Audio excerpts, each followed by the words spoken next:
If you would like to get your song reviewed, dear listener, there's the Filthy Capitalist option. As Sori says, $125 gets you straight to the head of the line. You don't have to be a part of the alliance. You don't have to be part of the group. Wait a minute. And the biggest thing is you don't have to wait. You hop, skip, and jump right in front of everybody. $125 gets you there. You do that 3 times, and then get mashed down to the $75 rate for perpetuity. Yes! Also, there is a band review option.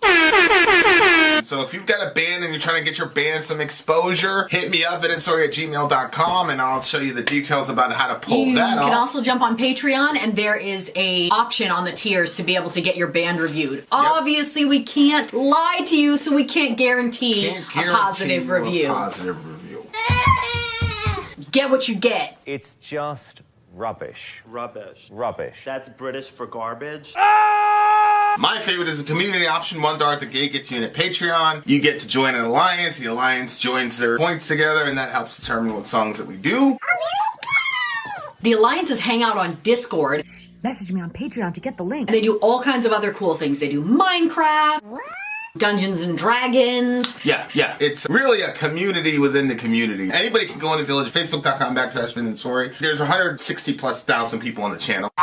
What's cool about the Discord is that it offers a real opportunity for community connection, friendship, that type of thing. And it's on Discord, so if you're not a Facebook person, it's for you. You start off at $1. Right. Plus you get exclusives. Sori and I are working on a song. So the first 15 seconds of that was on Patreon. Also, at $15 tier and above, when we actually debut the video, they're going to be there live with us. There you are, dear listener. Buy our merch. Buy our merch indeed, and a child shall lead them. Consisting of banjo, fiddle player Laurel Primo, and guitarist Matt Beauchamp. They've played a few times at a folk music festival, the Indiana Fiddlers Gathering, where I used to volunteer. And they used to hang out at the merch booth with me when they weren't on stage. Oh, that's cool. This track is a contemporary take on traditional folk song, first recorded by Lead Belly, then documented by musical scholar John Jacob Nelles, titled "The Maid Freed from the Gallows." Ooh. Led Zeppelin did a pretty cool version of this song titled Gallows Pole, too. So, Red Tail Ring, Hangman. Alright, negative vibes. Let's see it. Here we go. Hangman, what is it? No, Red Tail Ring, Hangman. Red Tail Ring, Hangman. Let's try it. Let's do it.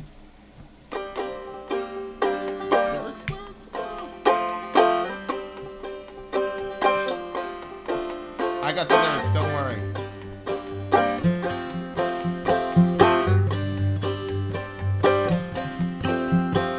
Hangman, slack your line, slack it just a while, 'cause I think I see my mama coming, traveling many a mile, traveling many a mile.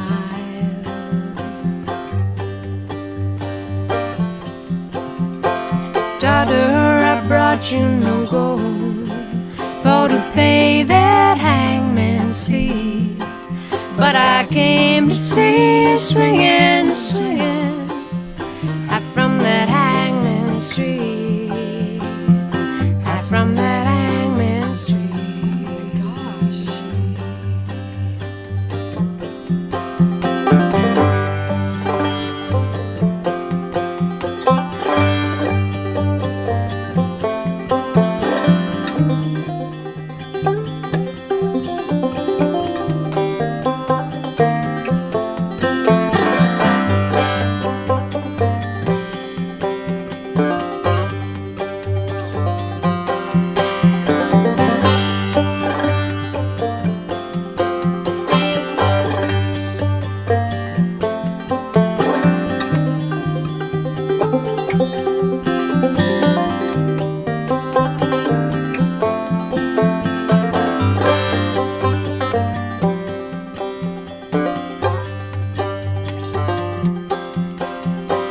Once I loved you, child, I knowed you while you'd weep, but the devil rocked you in your cradle, he sang you down to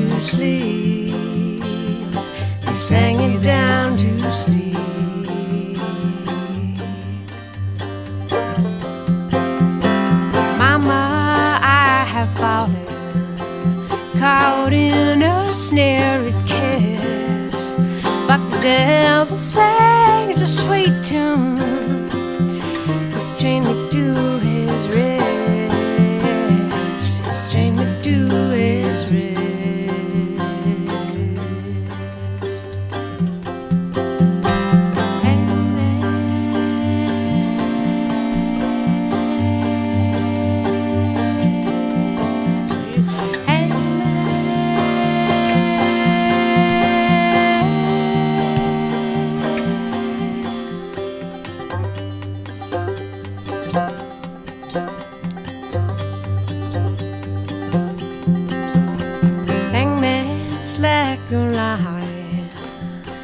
Like it just a while, 'cause I dream I see my mama coming, traveling many a mile, so painful. Traveling many a mile.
That one deep inside. Oh my word. I don't even understand. Okay, obviously this is the first time I've heard this song, and I've heard no other versions. But I don't even understand how a man could do it better. A man? Like they said Led Zeppelin did it. Like a man could do this song better than a woman. I just feel like that. Who said that? They said Led Zeppelin did this song. Oh, Led Zeppelin covered this song? Yeah, or they covered Led Zeppelin. I don't know. What did the original thing say? I can go back to it. This was a cover, or this was theirs? Okay. The Led Zeppelin did a pretty cool version of this song titled Gallows Pole. Take on a traditional folk song first recorded by Lead Belly, then documented by musical scholar. Okay. So this is one of those times where we could have used Sadie. So this is a folk song that's a lot of people have done. Yeah. But this is this band's version of it. Okay, it's a traditional song, so there's a bunch of people doing their own versions of it. Okay, I got you. But I don't understand how somebody could do better than that. Just There's no band on the planet. There's nobody. There is nobody that can convince me that there's any other version of this song than Zeppelin had a female vocalist sing. Okay. Yeah, Zeppelin. I'd have to hear it. I don't know. Yeah. See, like it's these kinds of, like, I feel. We'll talk about that offline. But yeah, there's that sort of nobody's gonna convince. I'm singing. sure the Zeppelin song is epic, but man, I just really. Somebody said, like, yo, if this was country music, or if somebody could write to all the country artists Emily or whatever. said that. She said she needs to be given lessons to all the country would artists. be my favorite genre of music, period. Like, you're kidding me. It would be if this was country music, but it's not. It's the blonde lady. No disrespect to her, but not Kelly Clarkson, but the other white lady. No disrespect to white lady. I like white lady. Half my wives are white. You haven't used that one in a few years. You haven't. But yeah. I absolutely loved this song. Yeah. I really loved it. It was a sad one. It was really sad. Like, the way that it was described, like, Hangman, slack your line, slack it just a while, because I think I see my mama coming. When it said mama, ugh. Go for it, middle, if you want, if you dare. Yeah, the mama part was tough, but I don't really think her mom was there at all. No, her mom was never there. But because later she said she dreamed she saw her coming. Right. She first says, I think I see my mama, and then the second one she says she dreams that her mama was coming. You know what this reminded me of, like, where this put me? This put me in Ozark. Really? Remember that show Ozark? Of course, but remember our favorite character, our favorite criminal? Mm-hmm. The girl with the blonde hair. Like, I imagined her, like, in the situation, another time period, like, pretty much living the same type of life. You know, like just destined for criminality. You know, like, one of the themes of the show was that, you know, you're basically born into it. You're destined to do that. Like, no matter what choices you think you have, you know, you're just you know. So it's like, it's that kind of thing where you're watching somebody and you're like, yo, this is not going to end well. Like, because you're just doomed. You know, like, I would watch that show and be like, okay, this person's doomed, this person's doomed.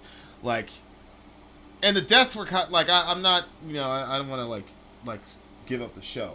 But, like, that kind of feeling of, like, the inevitability. I hate that feeling. Yeah. And there are very few, like, directors or artists that can give me that feeling, like, this is doomed no matter what happens. But when I was watching Ozark, like, I quickly began to feel like all these people are doomed. Oh, like, yeah. that to me was like one of the overarching themes of the show was like the sort of horrible predestination. True. That, you know, so it kind of, like, it put me in that space, and I'm like, the other thing about, like, the Ruth character in Ozark, she didn't have much of a relationship with her mother. Like, there's very little mention of her mother at all. A lot of it was her relationship with her dad, and the men in her life, but she had no relationship with her mother. And I got the kind of impression that she didn't really, that her mom, like, that she wasn't really cared for. So yeah. Ugh. So I'm looking at this and I'm like, I bought you no gold to pay that hangman's fee, but I came to see you swinging from the tree. Once I loved you. Not like once you were innocent and you gone astray. I didn't understand why she said that. Because it's real. Some parents stop loving their kids. I mean, that's just a fact. There's a reason why the Bible has verses like that. Even if my mother and father forsake me, the Lord will take me in. Like, you have to have verses like that because in the real world, that shit happens. I don't understand that.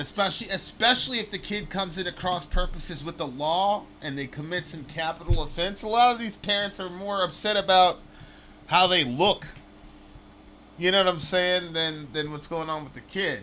But you see here, once I loved you, I'd hold you while you weep, but the devil wrapped you in your cradle. Yeah.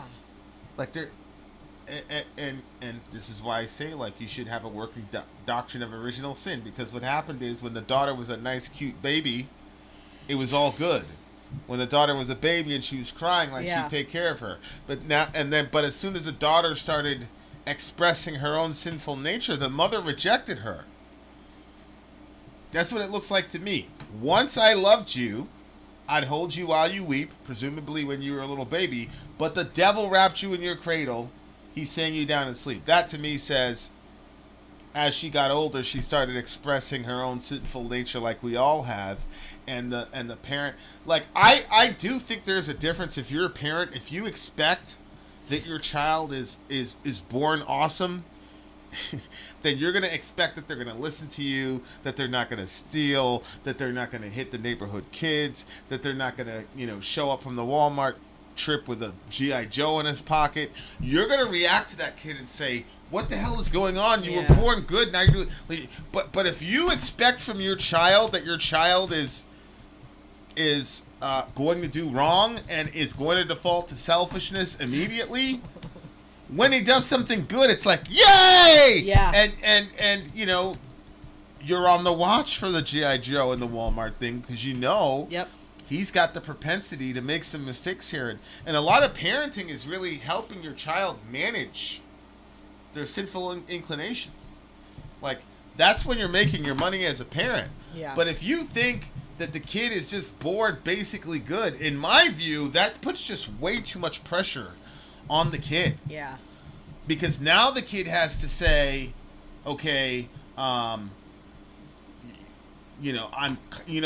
motif of the father and the son is constantly failing the expectations of the father. Yeah, that's the thing. And the kid keeps screwing up. Nobody can bear underneath the weight of constant failure. Right, because the dad's particular complex of sins are sins that he could practice in private. But the kid's particular complex of sins are sins that he practices in public. So the dad is a real horrible person behind closed doors. The kid is an awesome person behind closed doors, but his sinful nature gets activated when he's outside. Right. Well, it just so happens that when you're outside, there's police. Your dad, who's beating the hell out of your mom, there's no police for her, so he still thinks he's a good person, and that the kid... You see what I'm saying? And so the parent stops, loving the child. And so it's just kind of like, it seems like that's what was going on in this song. Like, you basically ruined your life, and now you're gonna die, and your mom doesn't even want to see you.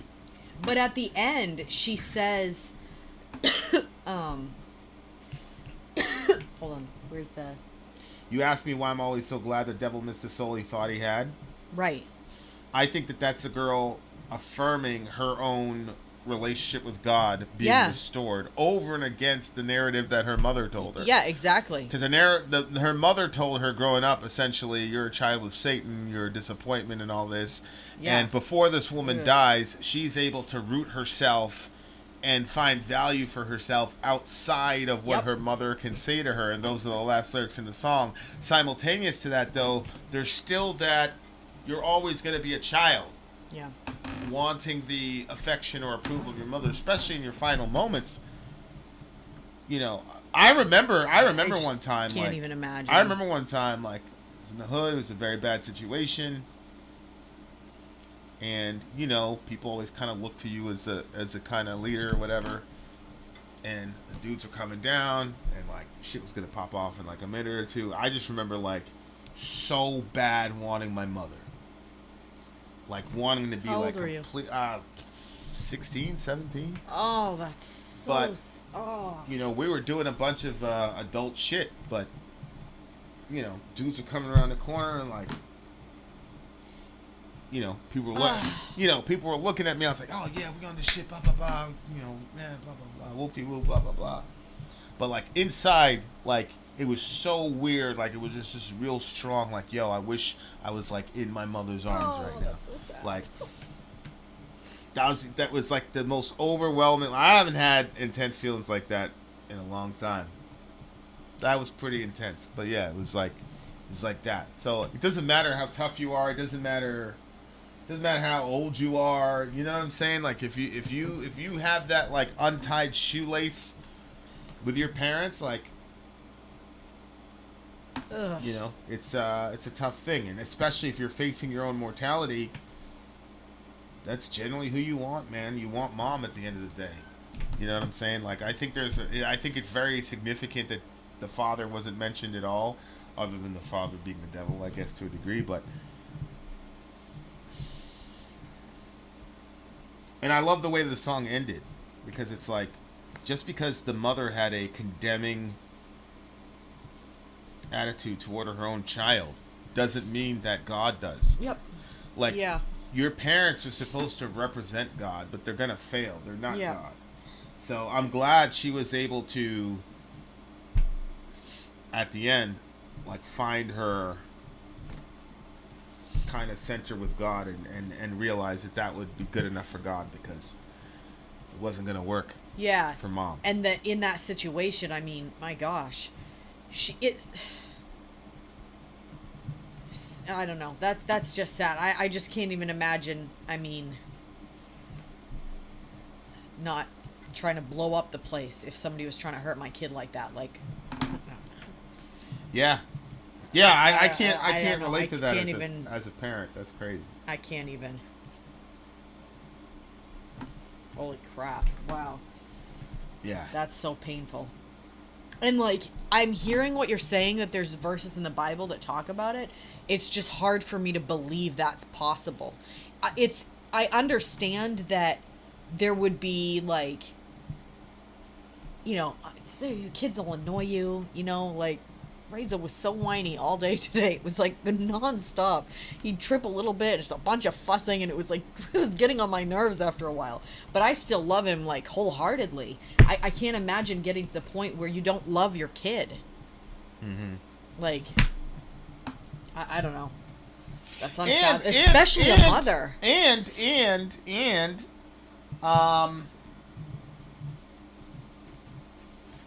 it doesn't mean that her mom truly didn't love her, because this is all in her head. You see what I'm saying? Yeah. So it could very well be the mom said something about "you're a child of Satan" one time in a fit of rage, and she carried that for her entire life, and so this is her opinion, that she feels that, oh, mom is going to be ashamed of me, whatever. She just and that the mom couldn't make it for some other reason? Well, yeah, I mean, there'd be a whole host of reasons why the mom couldn't. Like what? Well, for example, it's highly unlikely that she's committing crimes where she grew up, right? I mean, most people, when they go out and sold their wild oats, like the prodigal son, they go far away. So there'd be lots of reasons why the mom couldn't be there or wouldn't be there. But yeah. I don't know. Yeah, the song was crazy for me. I really enjoyed the song. This song's a 10 for me. Not a 10 for me. It's a even probably it's a actually it's a 10.5, really, to be honest with you. 10.5.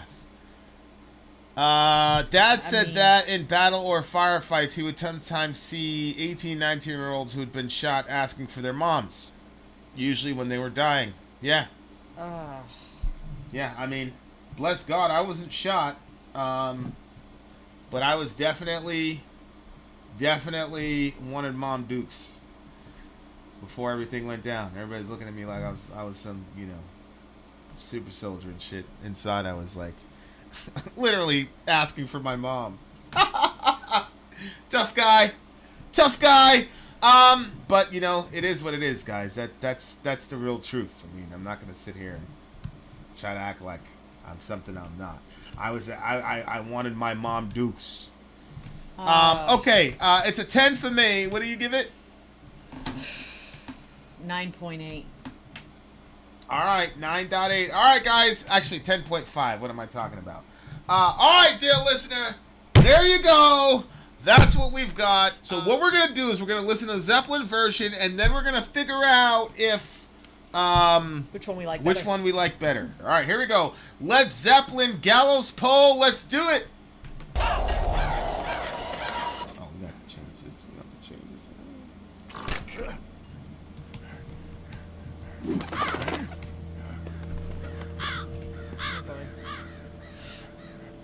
Well, already the video.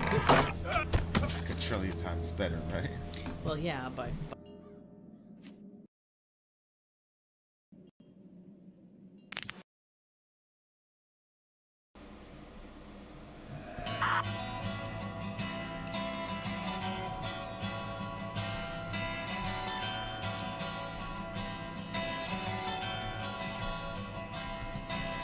Hangman, hangman, hold it a little while. I think I see my friends coming, riding many a mile. Friends. Friends, you get some silver, you get a little gold. What did you bring me, my dear friends? Keep me from the gallows pole. What did you bring me? Keep me from the gallows pole.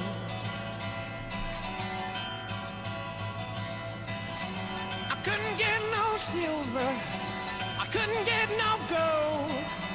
You know that we're too damn poor. Keep from the gallows pole. Hangman, hangman, hold it a little while. I think I see my brother coming, riding many a mile. Brother, you give me some silver as you get a little gold. I want this to bring me, my brother, keep me from the gallows pole. Brother, I hold you some silver. I hold a little gold. I put a little of everything, keep me from the gallows pole. Yes, I've told you, keep me from the gallows pole. The angel. Hangman, hangman, turn your head a while. I think I see my sister coming, riding many a mile, my.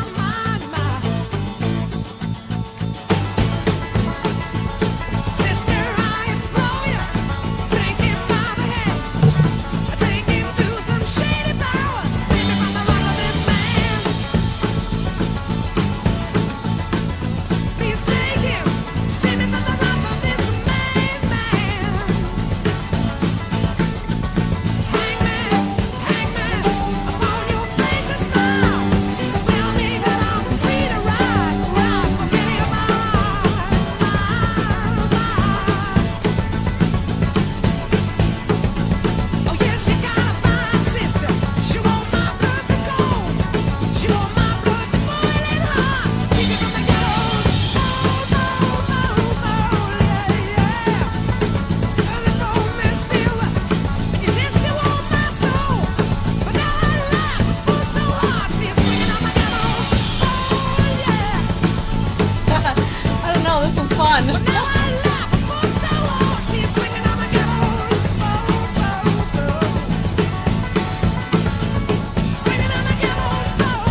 this guy. Wow, what a visual.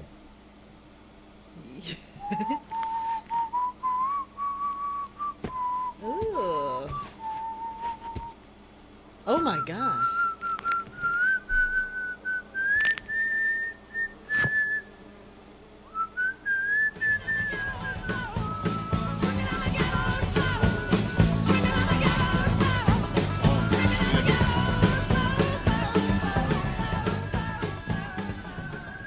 Wow.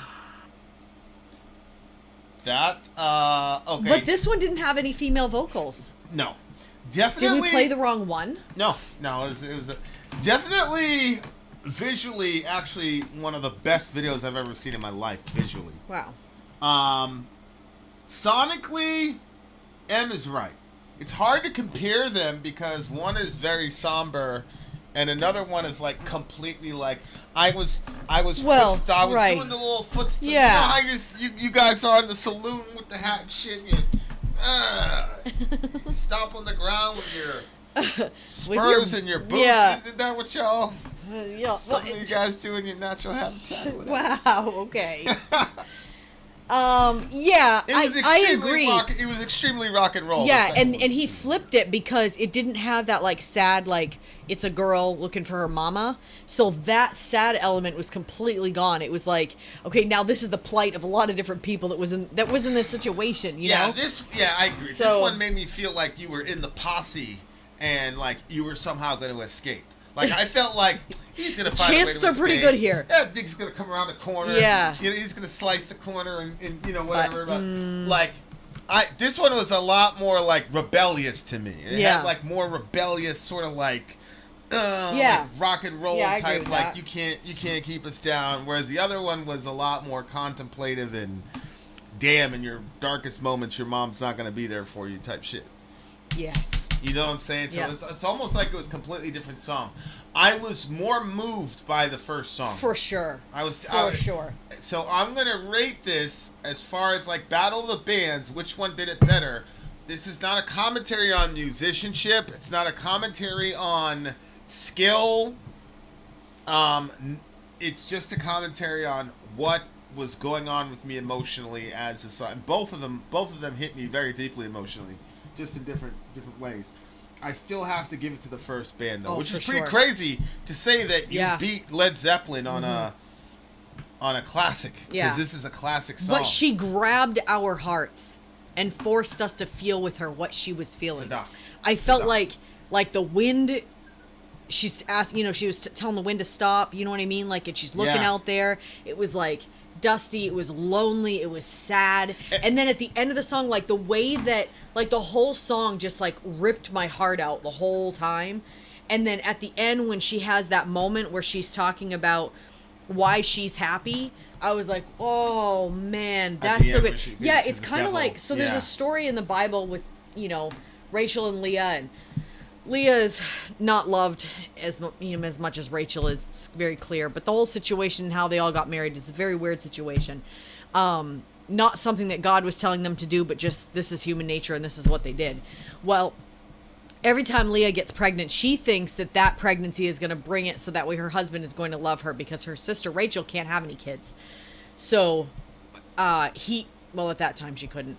So this keeps happening every time that she has a kid. She thinks maybe now he'll love me. Maybe now he'll love me. Maybe now he'll love me. And then like by the end, she basically was like, you know what? And it becomes between her and God, and he's no longer like a factor in the birth of her child, which obviously is a sad point to get to if you're married to somebody.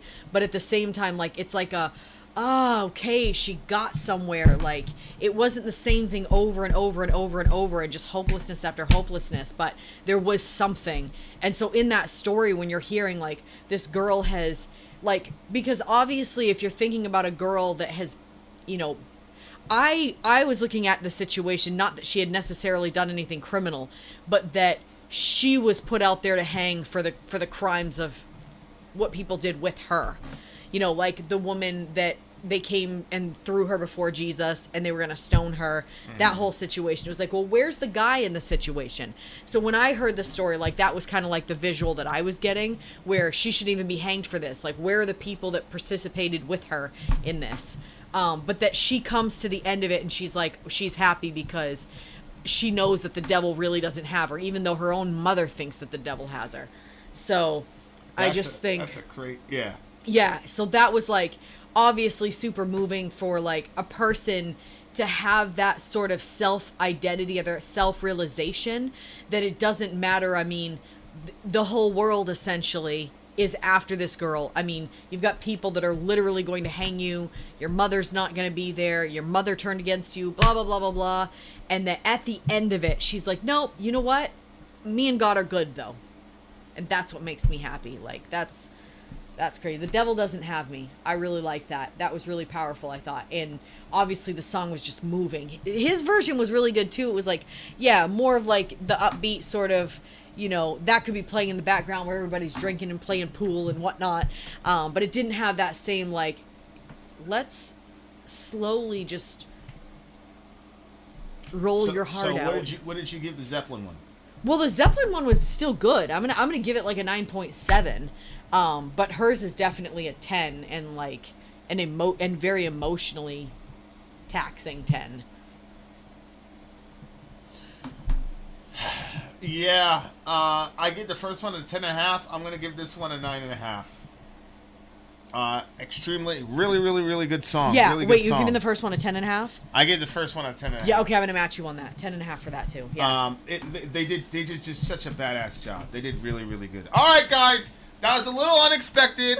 Review went a little long. I understand, but you know we had to go in depth. People were talking about Led Zeppelin. We had to see. Shout out to Middle Earth. Yeah, we got for more making metal. it possible. More metal, more music coming for you guys very soon. Check us out. Commercial break, and we will be right back. We shall return.